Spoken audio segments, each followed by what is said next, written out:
5 p.m. Thank you everybody for showing up. We really appreciate it. My name is Ben Kierfs. I'm the Director of Housing and Community Development for the City of Chelsea. Our team has been working with Shadley Associates, our landscape architecture team, on some design and conceptual ideas for renovating Chelsea Square, which, if you know Chelsea Square, it's a very beloved landmark and open space in our downtown Broadway district. A lot of businesses appreciate the types of foot traffic that it brings to the downtown. We appreciate it as a really active open space asset within the community. And so what we've done today is put together a meeting to cover some of the ongoing design ideas and concepts that are going into what we're thinking about for improvements for Chelsea Square. We'll talk a little bit about sort of maybe some phasing of the improvements, just given that some of the things we're contemplating for that area could be quite expensive, and so we're thinking a little bit about what are some of the conceptual ideas, how are those resonating with folks. We'd love to hear your feedback at the end of the presentation. We'd really appreciate it if you could hold all questions until the end of the presentation. We'll be happy to go back and look at slides.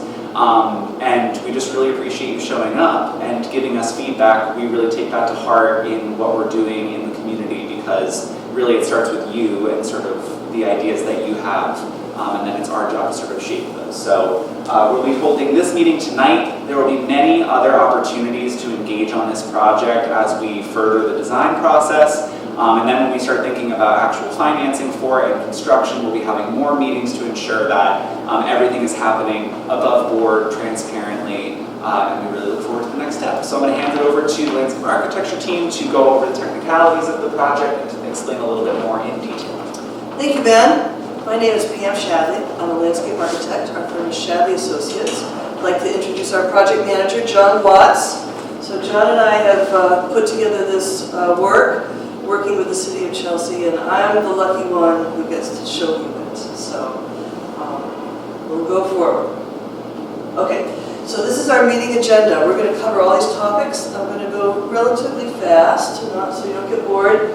Project goals, site history, site assessment, the master plan, the estimated cost has been already mentioned, and then how do we phase it so we can actually build it, and then what would the next steps be. So what are the overarching goals? We want to respect the square's history. It's a fantastic place, and it has historic elements that are still there. We want to strengthen the heart of the site. It also has major and minor spaces that we want to connect so that it feels like a whole place. We want to use materials that are historic. The ones that are currently still there are granite, iron, brick, water, and plants. We want to keep those and enhance those. And we want to upgrade the systems for the Stebbins Fountain, which is a beloved fountain. So the site history, this is really fun.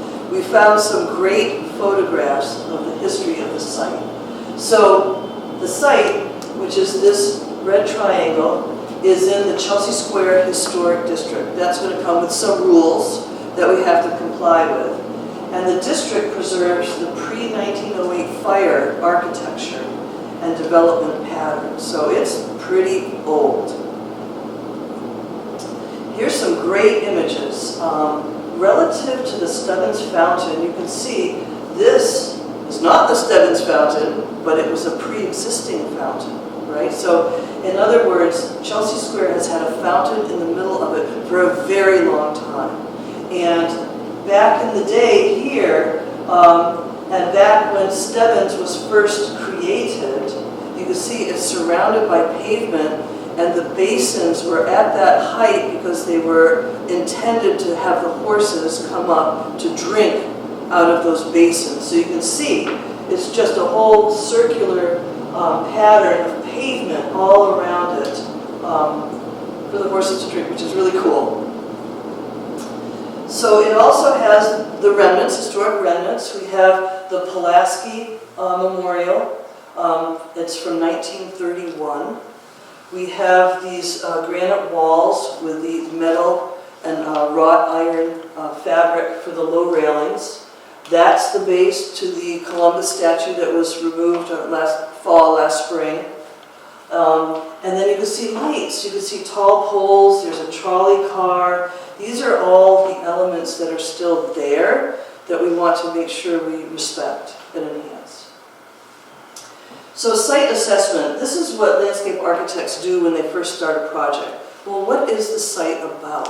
What are the opportunities and constraints that are surrounding the site?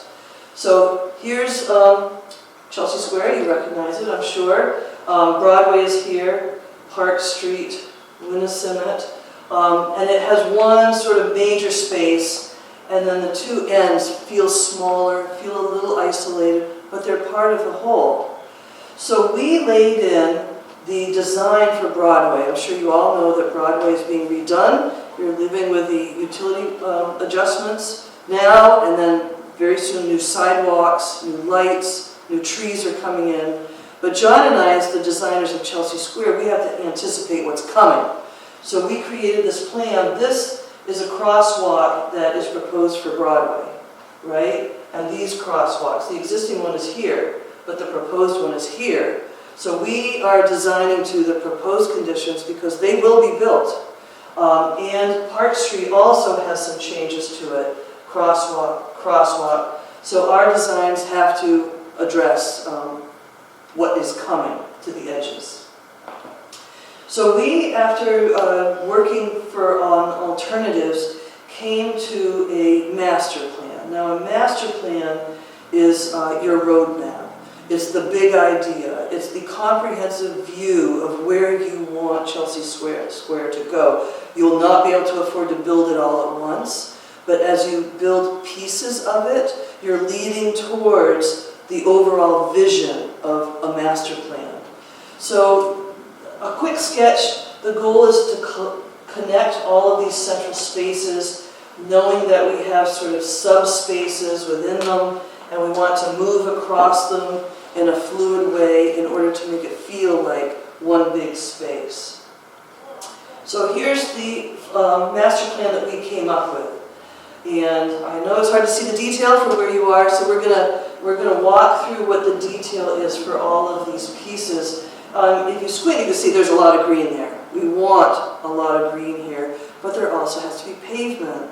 We know that you have festivals and events and activities, and people come here to enjoy. So we're gonna start by drilling into these 4 sections of the plan so you can see them in greater detail. So we're calling this the West End. You can see that here is the new crosswalk from Broadway, the Broadway project, the Park Street project. It creates a little island at the end. Now it's kind of an important island because as you're coming into the city this way, it's the first thing you see. So we're suggesting that a flagpole with in a planted area that maybe has maybe not the exact ornamental fence, because that's very expensive, but a low granite wall, an ornamental fence, and planting that is setting off a flag. And that's the first thing you see when you come to the end of the park. These little triangle pieces mean that they're uplights. We want that flag to be illuminated. So now, these are the sidewalks proposed by Broadway. They're proposing a sort of brick or unit paver edge along the curb that collects the parking meters, the trees, the signs, and then the traversable route will be concrete. So now we're creating this little island here and this pass-through. This is the Pulaski Monument. So you can see there's still quite a lot of green space. And so we're suggesting that the sign for the police headquarters be relocated to this location. That is the exact size of that sign. It's quite large. So you can see it doesn't fit up here, but as we push it back, it does fit. There's our uplight, right? And there's our uplight on the Pulaski Fountain. And this is intended to be a sort of pedestrian, quiet, seating area with benches and welcoming people as they travel this way into the city. So did I hit it all? 22-foot flagpole, granite curb with low metal fence, retain the Pulaski Monument, and refresh the planting. Now here's this, what we're calling the central area. This is like the kind of exciting area, mostly because it contains the Stebbins Fountain. So our design ideas are that the Stubbins fountain, and this is really the next slide, should have its mechanicals replaced because the DPW can't control it as well as they should be able to. The mechanicals are very old, the fountain is very old, and we would like to not have people go up and touch that water. But we know people love water, it's hot here, so maybe we can add flush spray jets in an expanded plaza. So we're giving people an alternative to the water. You can see that this end here is very changed to the Pulaski green because we want the green to talk to the plaza, to talk to Stubbins, and open it up. We widened this opening. We put steps here. There's an image of the steps. They're low. You can sit on them, sprawl on them. And then, but you have to have accessibility up there. So this is an accessible route. This is an accessible route. And it's equal treatment for everybody. So the plaza pavement builds on the interplay of the wall and the fountain. So you can see the concentric rings. How do you tie these two spaces together? And we use these concentric rings to have them talk to each other, but also to create the plaza where the flush fountain is. When the fountain is turned off, you can use this plaza for events. It's just pavement. And then the central stairs, as I mentioned. So this, we would take the conversation, the sculpture, and move it from here to here, put a fence along the edge of the sidewalk to sort of hold it, but that's where that would go, and then the little crabs and the critters that are metal that are embedded in the surface, those would be moved here as well. Yes, okay. So here's some images of what the fountain would be. It's only a few jets, right? They come out, they're flush. They might be able to be a mist or a fog, if you want to pay for that. They would drain back into themselves. There's no standing water on the plaza, and integrated with a pavement pattern. And we think it would be a really fun activity for people to enjoy in the summer. So the Stubbins fountain, here's our suggestion. We would replace all the fountain mechanical equipment. Kind of expensive, but long-term investment for how to keep the water clean, right? How to allow the DPW to service it, how to turn it off in the winter. And then we would suggest putting the low iron railing and planting around it, because you would keep the visuals. It's a magnificent piece of sculpture, but we don't really want people to go up and touch the water. So that would be our suggestion on how to keep the fountain, enhance the fountain, but make it better, safer. Now this one, right now it has, you can't even see it, it has a flagpole on it. It's really underscaled. It really doesn't look quite right. We could either like make something of it, or you just take that off altogether, because the fountain really stands alone pretty well without a top piece. So now we're going to go to 2nd Street. We have some ideas for 2nd Street. Right now it's a very wide street, two-way traffic, parking on this side. And I don't think parking is allowed on that side, but you certainly could. It's where the trucks and things come up for events. But because of that, it's very narrow on this side of the Columbus green. And so if we want to add green here to allow the green to go back and forth, we need some more room, right? So we would suggest narrowing that road by 7 or 8 feet so that we can put green and treatment in here. So we narrow the northbound lane, but this idea maintains the southbound lane and 2 parking spaces. Or we could take out those 2 parking spaces. And now we're narrowing it even more. And when we do that, there's room to add street trees. There's not room to add street trees if you don't narrow the road, take away the parking. So these trees help bring the green across the street. We know parking is a really big deal. So we don't offer this lightly, but we as the landscape architects are telling you what you might be able to get if you're willing to give up 2 parking spaces.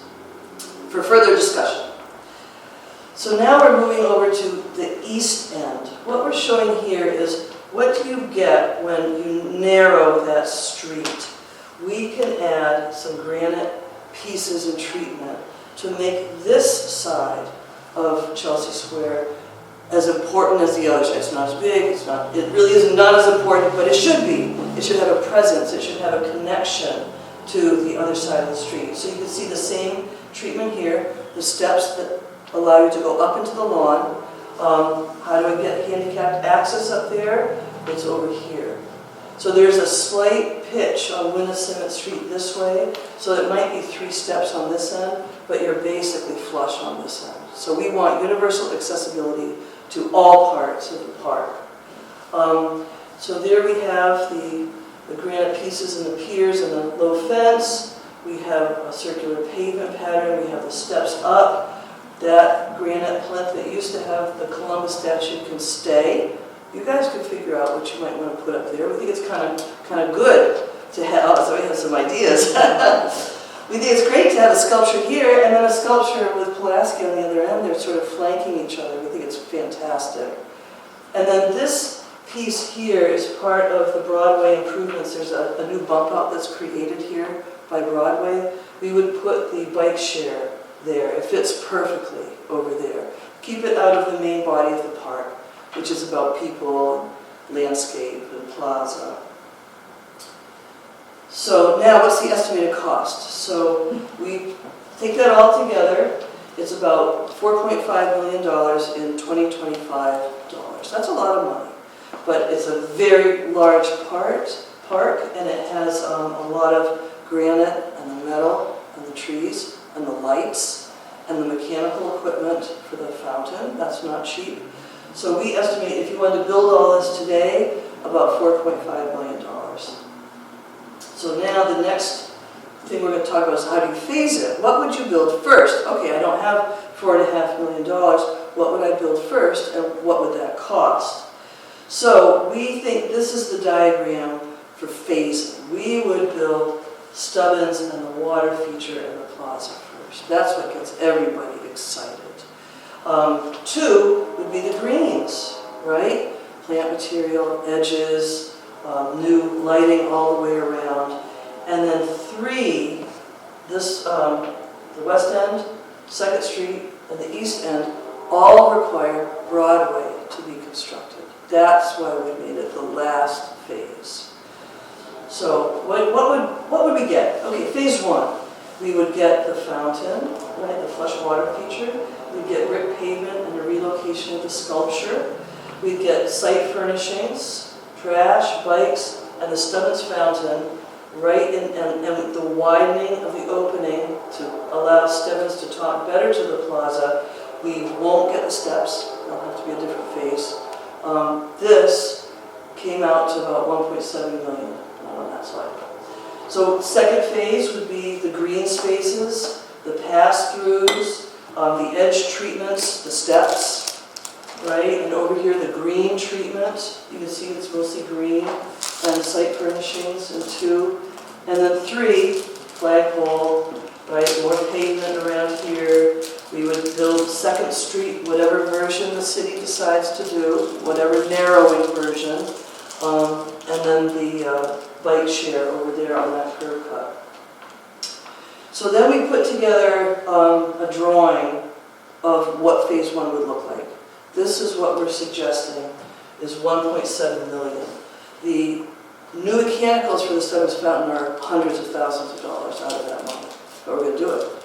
And those mechanicals will talk to an underground cistern here to be able to, and our irrigation fountain designer has some ideas about running the fountain during the day, and then the cistern collects water, which is used for the irrigation at night. And so therefore the water in the fountain is refreshed frequently. So he's got some great ideas, and we can talk about those. But there's our plaza. The flush water feature is a little different in this drawing, but the same jets with the mist and the fog. Park sign to remain, existing trees to remain. One thing in the match plan you'll notice, we closed these 2 openings to pedestrians, but we aren't doing that in phase 1, money.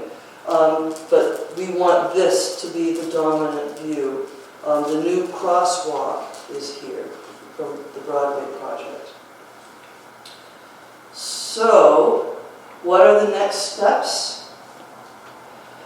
We're hoping you comment on this plan. We'd like to hear from you, right? These are ideas that we like, the city likes, but do you like them? And Sarah is here. There's Sarah Hahn. Please email her. There's her email address with any comments. You know, I love this, I hate that. Both of those comments are equally valuable to us. We won't take offense. Then the city will solicit funding for phase 1. You have to go get the money. We would prepare bid documents. These are design drawings, but now if you're going to build it, we need a lot of engineering, right? Stormwater and water supply and fountain mechanicals. And then maybe we can construct it in 2027, pending availability of grant sources, and that's Ben's job. So no pressure there, Ben, but. So now comments. Ben? I thought there'd be a bigger crowd. I think that we could have more like informal conversation about it too. But I think questions like, you know, maybe like we can all like sit down around the table. I'll kind of sit down here and chat. Yeah, Jen. So the first question I have, because in the last 4 years that I've been in Southfield, we've had a few events in Chelsea Square, one of which are the holiday events. The tree, is that tree going to stay, or is that tree going to be replaced throughout this process? May I take that one while you chew? Yeah. Right now, I think that tree is like right here. We would plan to know we'd move it back. Because if you put that tree there, it impedes the view, the visual connectivity between those spaces, so we would move it back. No, the same tree, or will we get a new one? No. Would it be a bigger tree? Well, eventually. There's a trade-off there for sure. Yeah. And we recognize that downtown holiday events are important. But we also want to make sure that if we're going to do and spend lots of money, that it makes sense from a design perspective too. When we think about these like lawn spaces, people are sprawling out there during the summer. They're watching their kids play in those spray features. So we want to make sure that that experience is intact, but that's a very good point. We will take that into consideration. And if the tree ends up being the crux point, we'll leave it there. So.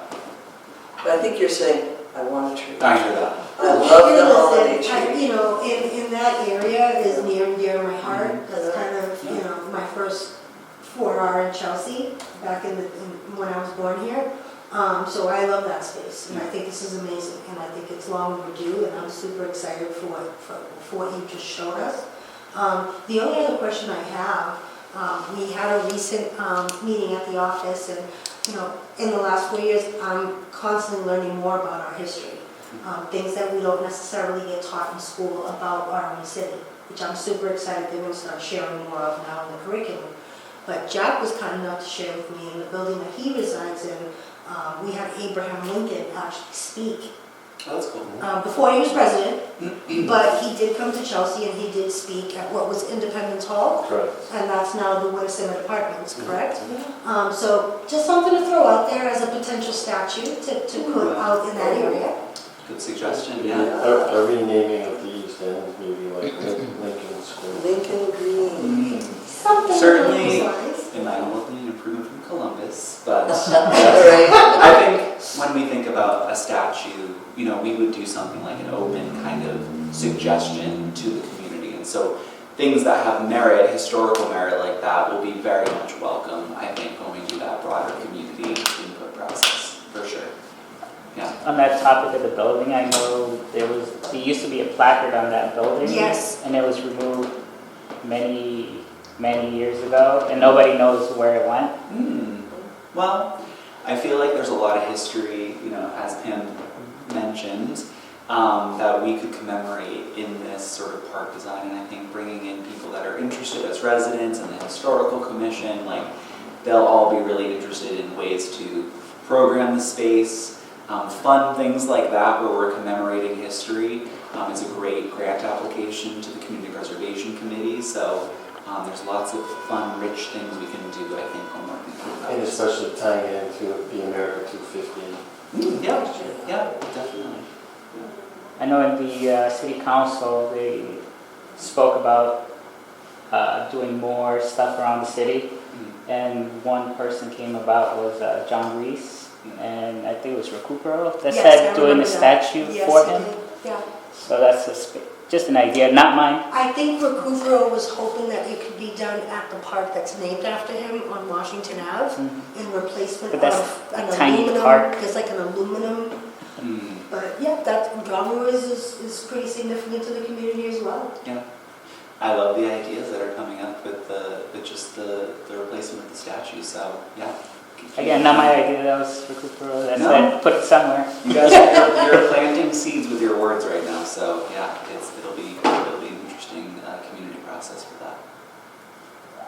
I think a concern some people might have is there's currently a problem with people sleeping in the park, Yeah. drinking in the park, littering, trashing the park, abusing the park.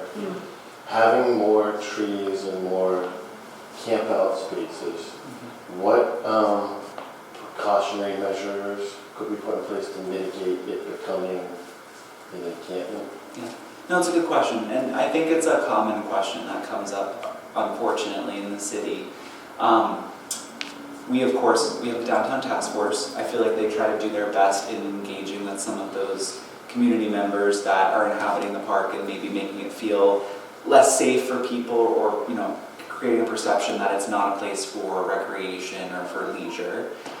So that's like kind of a softer kind of like social service policy angle. As far as the design goes, adding in the lights that we're talking about, some of this design honestly is opening up the park in certain ways as well, removing some of the cluttering of those statues that are in there, shifting back some of these trees. Yes, we're thinking about adding trees, but renovating it and opening it up visually and actually activating it, especially with this type of splash feature there, what that does is it sort of socially creates a different vibe and energy for the park, which I would hope would suggest to some of those people that are using it today for those uses that that's no longer a favorable use.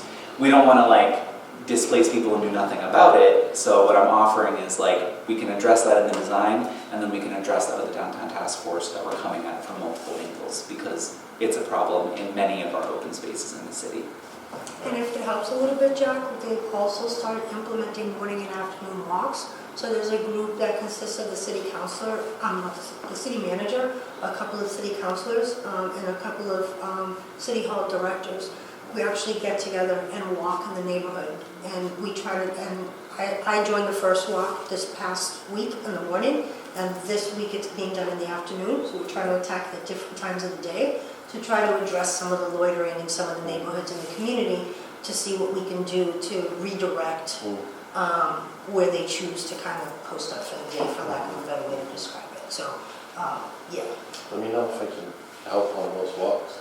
The next walk, it's right now we're geared towards the downtown area, so we're geared towards more to where Boston Park is, the City Hall area, that area there. You're more than welcome to join us. We're walking tomorrow at 1 o'clock. But I will definitely share your contact information so that you can be included in those. That area is very dark at night, early morning. Yeah. So I don't know about plans on adding more street lights. Lights, yes. So the roadway projects have roadway lights.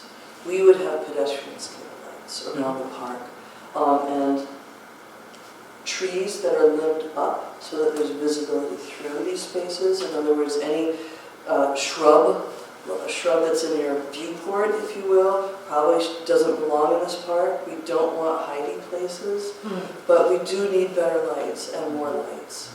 So, yes. So yeah, that Downtown Broadway project, so we did the utility work, we're wrapping that up end of November, hopefully everybody cross your fingers, and then we will come in a year or so to do the surface work, and that will include introducing more frequent light posts along the sidewalks, which the sidewalks in and around this area are included in that scope. And they'll not just be like overhead Cobra, we call them Cobra lights, the ones that shine down from up high, but they'll also have a pedestrian scale on the back of them. So the whole corridor is going to be a lot lighter at night.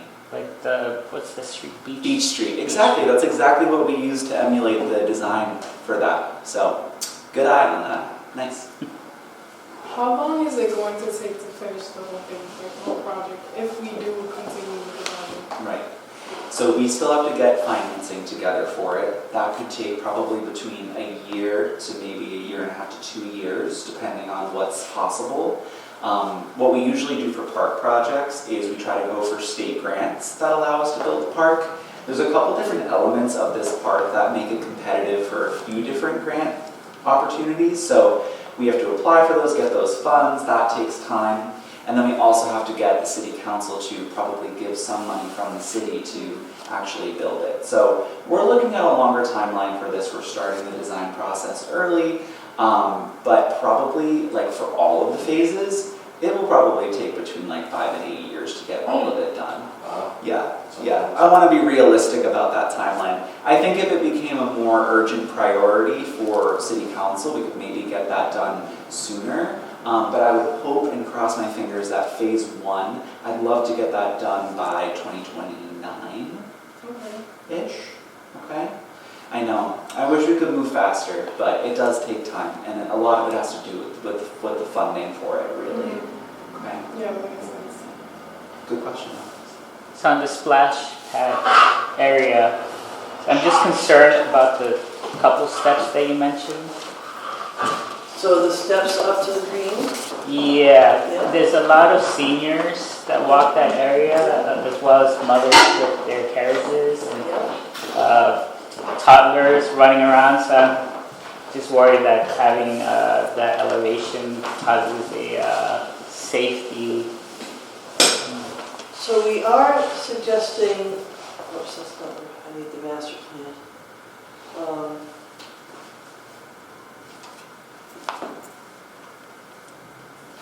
Sorry, bear with me. We're all the way back to, okay, that one, right?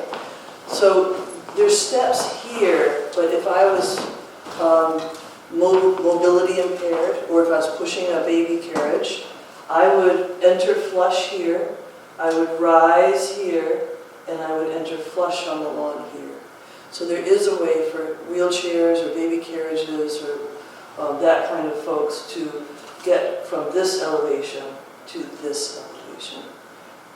I would echo on the like slip zone regarding the steps right next to the sprouting water. So that's a concern regarding the elderly and children. So maybe. So help me understand, it gets too slippery, No, what he just said is that if you introduce the water, Yep. that it's going to splash the area, and Oh. then going up the stairs, it may cause a set. That's what he's saying. Yeah, that's My concern is just having the steps there, period. That, you know, Okay. So in reverse order, we thought that was a place to sit and to relax. But these can be designed to be no more than, maybe the water's this tall, maybe the water's this tall. This is not a splash pad that has the bucket that empties out, that's not that, what we're talking about. The splash pad also can have what's called an anemometer, which is a piece that maybe it's on the lights, we have light poles measuring wind. So there's an automatic reduction in the height of the water if the wind is blowing. So I hear your concerns about blowing water onto the steps, and we would take steps, we would take steps to address that, not have that happen. Back to the timeline, I think some residents might prefer to wait until we have enough funding before starting the project, rather than taking 3 years and 3 phases. Yeah. to the project. Yeah, that's a great point, and it occurred to me during the presentation that it's a lot to sort of phase it and do it in chunks because, you once we build this beautiful splash pad area, like maybe like construction on the other sides of it will, make it so that it's not easy to get in and out of those new assets and stuff. So I think it was my idea to phase it, and I had sort of directed the landscape architecture team, like, these are the areas that I think we should start with, because I thought people would be really excited about the splash pad feature. And breaking it off in chunks like that, I can actually get grant funding to do, at any given time, I can usually get enough grant funding to do between like $1 and $2 million worth of open space work. Anything above that is just a really major fundraising campaign. So depending on where the designs land, depending on community input and desire, where we would land is if we did it all in one fell swoop, we would be able to maybe finance $500,000 to $750,000, or maybe $1 million, maybe even as much as $1.5 million with grant funding. But then we would need to finance $3 million of it with city funds. So that's the hard part, right? Is kind of convincing everybody that we should be spending $3 million now on the project. But to your point, you're correct. That phasing it does draw it out further. It makes the timeline a lot longer. It makes the construction impact more extenuated. So it's definitely something that we'll take into consideration.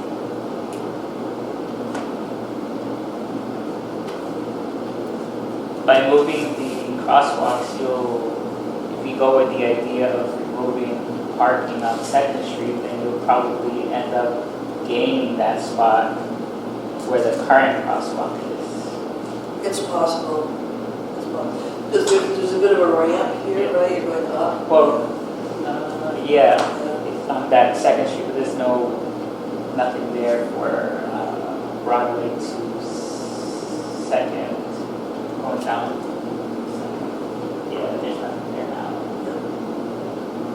I think that's a big improvement, right? Because crosswalks should be at the corners. But that's part of the Broadway project. 'Cause right now you can see it below, that's the existing crosswalk right there. So that could potentially be reverted back to parking spaces. Yes, your point, yes. I mean, they park there during the weekend, so it might as well make it efficient. Will the bricks be replaced on 2nd Street? On the sidewalks, yes. Okay. Do you like the bricks? No. No. Yeah. Okay. Well, sometimes when we replace bricks, the new material that's used, I've noticed it can sometimes be less slippery, but definitely noted. It's funny because I live in Davis Square, and when we replaced the brick sidewalks there, everyone was like, "Oh my God, the character of the neighborhood." So it's just like, but I agree with you. Like I'm just like I'm left, right, and center on them. So Oh, my shoes and my heels will be extremely. Wasn't one of the other projects, when we were presented with a plan for around the City Hall area, the discussion was to take the bricks and just do it on the perimeter? yeah, the So little that like way you strip. still had like the look of the bricks, Mhm. but it wasn't an impediment to anybody, so we just had the nice touch of it. And then standard sidewalks on the interior. And I think that's what the Broadway project is proposing. That sort of pinkish color is the brick, and then this color is concrete for the travel way. And I was, not to get too technical on you, but this is the existing brick. This is a molded brick, and it was probably done in the 50s or the 60s. Very irregular, very large joints. If you want to use brick in an urban environment now, you want to use wire cut brick. So this is very even, very sharp corners. You butt them up together, and see the joint is very narrow, and it becomes much more accessible than the molded brick sidewalk. So when we suggest brick, we're talking about this wire cut brick. Which I definitely think, yes, it's It's flatter, improved. however, it still comes down to the install and how well the install is done Yes. or how much settlement happens afterwards. I mean, I just You had- know what you're talking I about. just had sidewalks redone on my street last year, and it looked great for 3 months, and then everything settled, and now everything's shifting, and things are not so neat and straight anymore, and very quickly developing cracks because things weren't necessarily done correctly.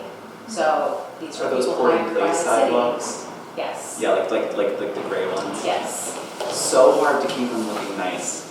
It's very difficult. We don't have flexible, rigid materials, and especially in New England, we're freezing and we're thawing and there's roots, and so it's really hard to keep things looking great, looking perfect, but that's a good point. 100%, you're not gonna have it looking perfect, Yeah. but I mean, we're talking curves that shift away from the sidewalk, and we're talking I can months. totally Like 3 months visualize it. after a project has been completed. Absolutely, So you're gonna have that yeah. that much more with these bricks, where yes, they are flatter, they're not rounded like the old-fashioned bricks, but you are still going to have that natural transition as the ground settles. Definitely harder. So the setting detail for bricks, you can get your pedal bike or you can get your Jaguar. The Jaguar of a setting detail for brick pavement is on a concrete slab. So there's the brick, there's like 3/4 of an inch of sand. It's the concrete slab underneath it that causes the bricks not to move. Pretty expensive detail. It's what's in this cost estimate, but it should, I don't want to say eliminate because you can't do that, but it should reduce the amount of differential settling of this kind of brick.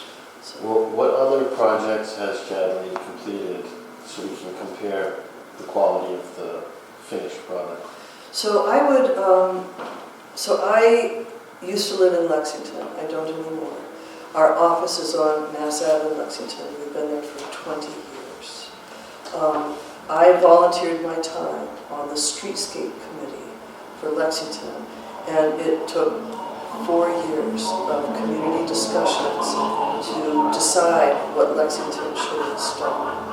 And in the end, they installed wire-cut brick on a concrete slab with a small setting bed. And it was completed 2 years ago, maybe. It looks fantastic.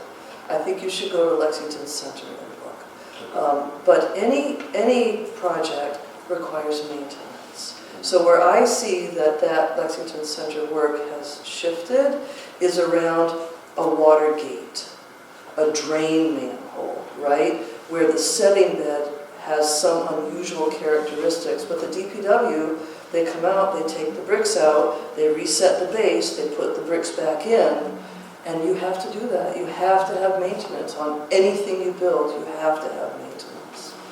So I'd suggest Lexington Center, go get an ice cream, a Pete's Coffee or whatever, and look at the sidewalks. Huge fight with the Accessibility Commission. Sorry, this is too much information. No, I love it. I love it, so continue on. They basically, so before, Lexington Center had molded brick. If you're on a wheelchair, ba-boom, ba-boom, ba-boom, hated it. But they assumed that all brick was bad. So we, the committee that was trying to design the streetscape, wanted brick because the color was historic in Lexington Center. And so we hired a consultant to do a vibration test, right? So you get vibration every time your wheel crosses a joint.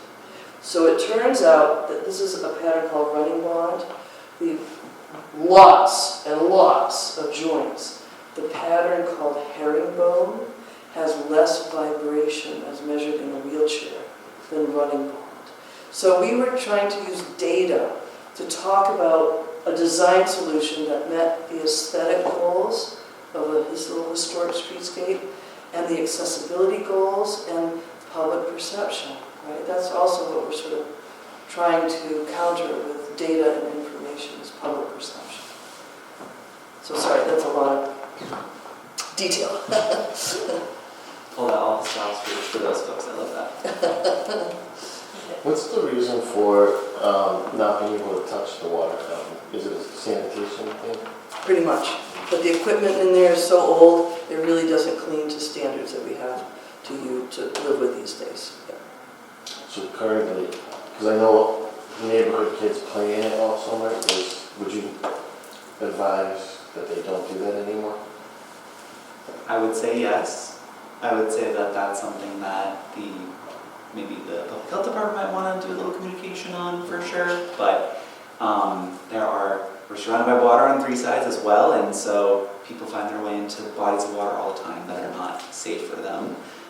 So it's something that we acknowledge as a part of this design process, And it's something that we've recently learned about. So I will definitely let folks know about it. I mean, me and my sisters were basically bathing in there in 2015, so. You look great. Yeah. Yeah, no, it's not up, there are standards. Yeah. There's standards for things, and there's like level of tolerance and stuff, and so it's one of those things that, we can't, there are many places of the city that, inherently have unsafe conditions associated with them. It's hard to sort of address every single one of them, but this is certainly a good time to maybe let folks know, so. And do this project. And do this project.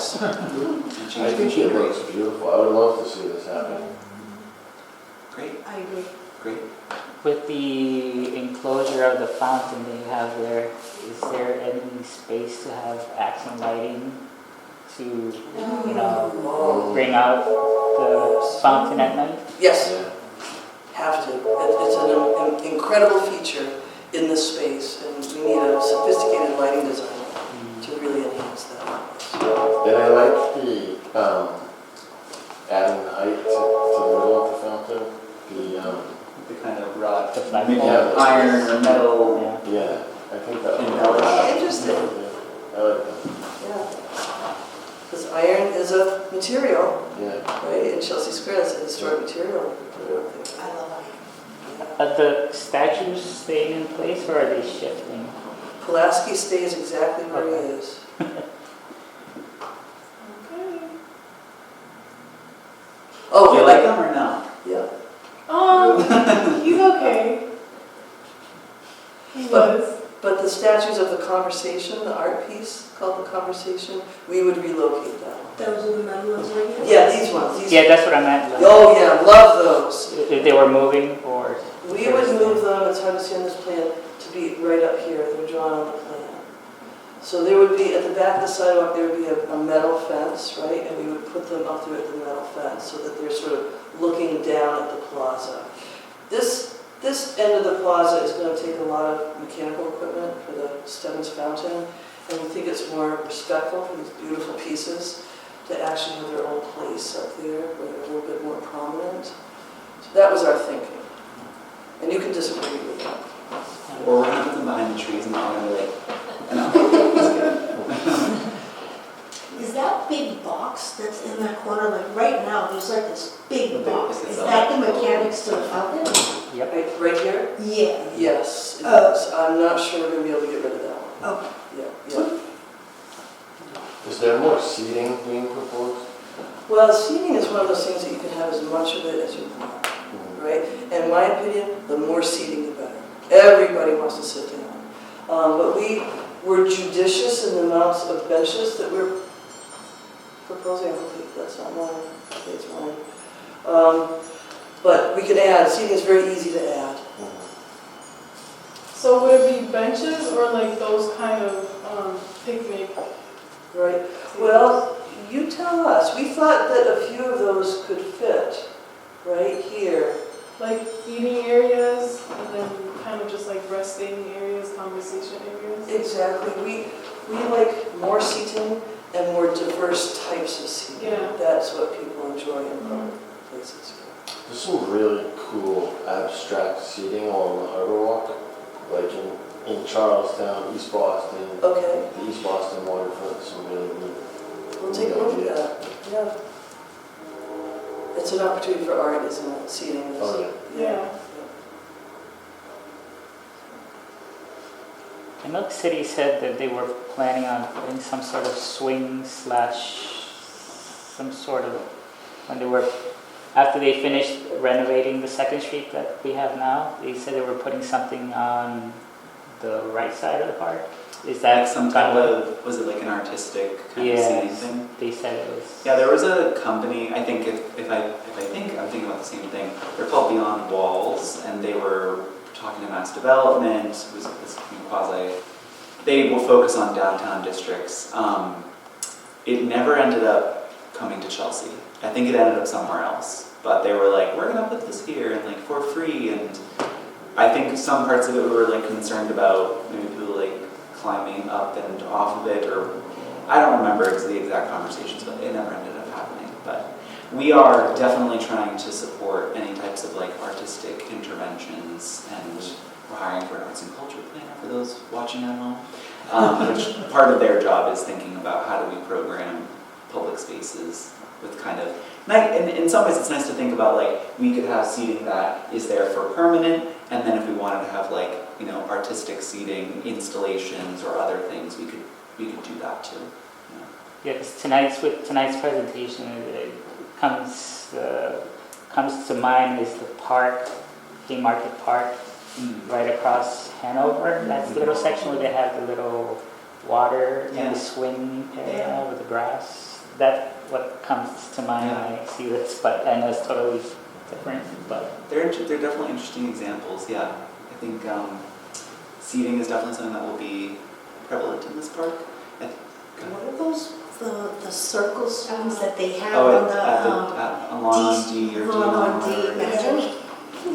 super fun stuff, you know?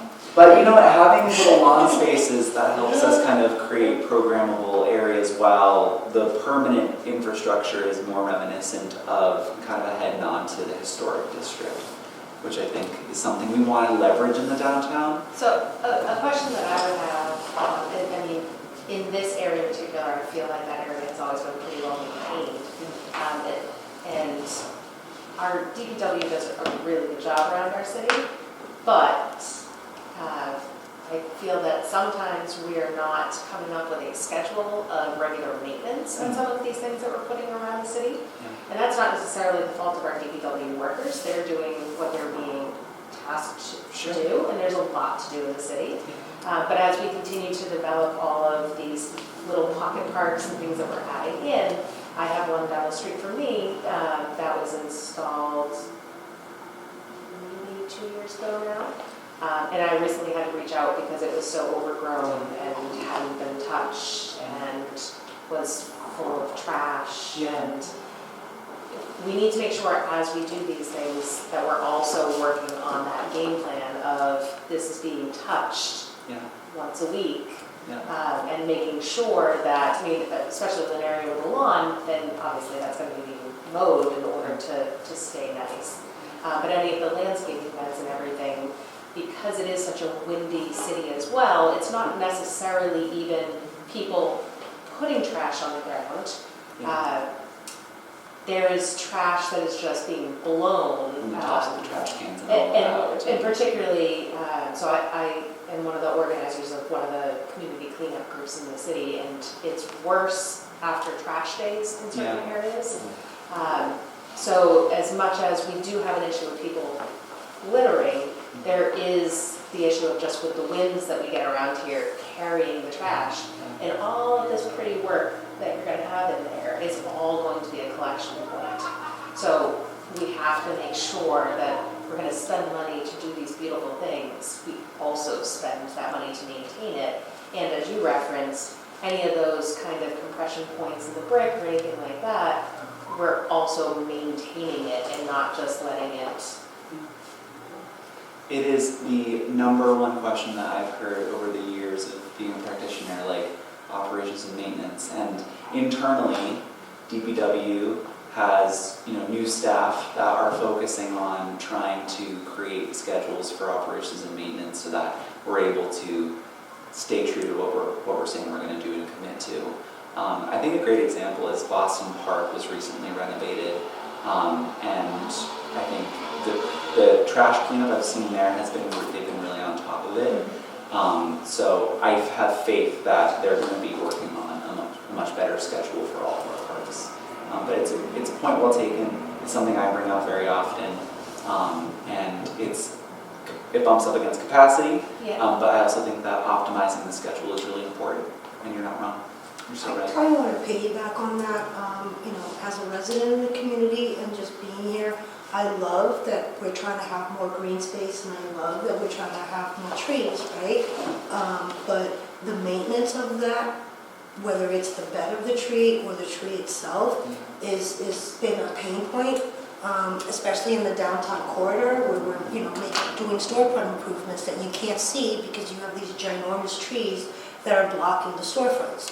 And I'm a dog owner, I love my puppy, and we have a lot of dogs in the community, but that's also another concern. The more green space we have, the more dog feces you're potentially gonna see around, because a lot of people aren't as conscientious about picking up after their pets as they should be. So those are some valid concerns that we should make sure that we take into account as we continue to expand on our green space in the community, because as a homeowner, and just as a resident of the community, and just walking up and down on Broadway, I love the trees, but if we're not keeping up with the bed of the trees, it's not really helping the community. If anything, it's hindering it because it's making it look dirty. And it's bad. If we want people walking on Broadway and to take pride on Broadway, or just in general in the community, we have to do a better job of maintaining the greenery so that people want to respect it. If it doesn't look kept up, they're not going to respect it, and it's going to continue to just be a dumping ground. Yeah. Totally agree. In light of maintenance, I know the right side of the park right now, they put new lawns a few years ago, but again, maintenance hasn't been there for that area. I know there's a different contractor that they have now for the landscaping. It's not DPW that does it, but before I used to see the previous landscapers come in and put seeds and actually take care of the lawn. Now it's just they come in, cut the grass, and they leave. So I don't know if a better maintenance plan could be set after the construction. Definitely a better maintenance plan, and as a reminder to folks, definitely submit things you see on SeeClickFix. It's the best way for them to get that to-do list in lieu of having. 311? What is it? I think it's SeeClickFix is the app, or am I thinking of it as? It's 311. But they removed the I'm app messing up from the communities. app I think store. Reading was They SeeClickFix. did, they removed it again? They removed the what? Oh, they removed the 311 app They removed it from the app store. like app. So you have to go You have to go on the web. online and Yeah, use a browser, do that, or call. I put in the ticket once and never got addressed. We've heard that a lot, so that's something else that, Yeah. clearly this isn't the forum for it, but maybe we should have a conversation Yeah. and have a community outreach meeting regarding 311. Definitely, I think bringing it up to the beautification committee is like number one, right? And then I'm happy to elevate things to the DPW commissioner. It's, I'm sure, a pain point for her as well, so we'll figure it out. To your point about the dog poop all over the parks, I think, and I don't know if this is the right meeting for it, I think there is a lack of signage, but also maybe we should impose fines. I think there is So, technically the We have ability to fines, sign. we have fines for a number of things. For instance, feeding the pigeons on Broadway. But if it's not enforced, it really doesn't, so it's the question of enforcing, and then who does that fall upon to enforce? So I think it's definitely worth a conversation, and I think it's potentially the topic of a future community outreach meeting.